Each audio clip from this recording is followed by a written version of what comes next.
बिस्मिल्लाहिर्रहमानिर्रहीम।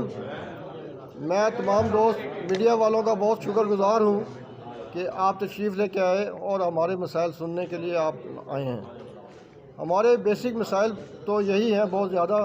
हम चीज़ा मसाइल आपसे डिस्कस करेंगे। सबसे पहले मैं आपसे बायोमेट्रिक के हवाले से बात करना चाहता हूँ।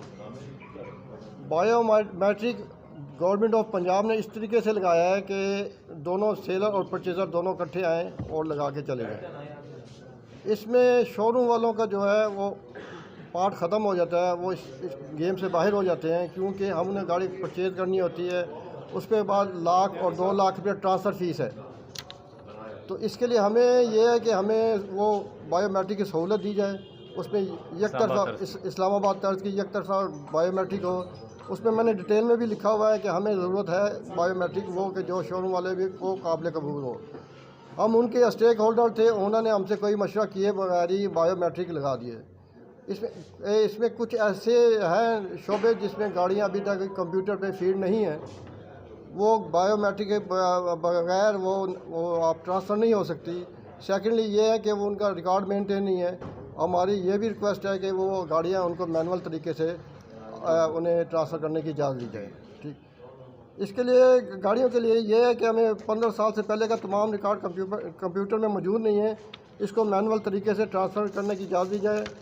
जो केसेस ऑफ ट्रांसफ़र रह गए हैं किसी मजबूरी की वजह से और ट्रांसफ़र नहीं करवा सके, इन्हें कम से कम 3 महीने का वक़्त दिया जाए। टीओ फॉर्म भी शॉर्ट हो गए थे। ये 11 जनवरी से बाद इन्होंने सिस्टम बंद कर दिया था। उससे पहले जो गाड़ियाँ ट्रांसफ़र के लिए गई थी 6 जनवरी से बंद कर दिया। 6 जनवरी से 10 का टाइम दिया था और 6 जनवरी से बंद कर दिया था।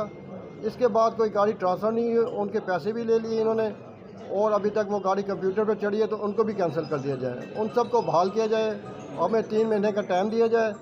इस सिलसिले में हमारी पहले भी मीटिंग होती रही, अभी तक कोई रिज़ल्ट नहीं निकला। ना अपना सूबाई वज़ीर साहब, ना अपना जो इनके डीजी साहब है, सेक्रेटरी एक्साइज साहब है, उन्होंने कोई हमसे कोई बेनिफिट नहीं दिया, ना हमसे कोई उन्होंने मुशावरत की है और ना हमें स्टेक होल्डर समझा है। तो इस सिलसिले में हमने यही फिर फैसला किया है कि आपके ज़रिए उन तक अपना पैगाम पहुँचाया जाए। अगर वो हमारी बातों पर कोई अमल नहीं करते या हमारी जो हमारी इक़दाम हैं उनको नहीं लेते, तो हम फिर हड़ताल और शटर डाउन की तरफ एहतजाज की तरफ जाएंगे इंशाल्लाह। सेकंड ये है कि हम चाहते हैं कि बायोमेट्रिक होनी चाहिए, बिल्कुल हो। और जो इस्लामाबाद के जो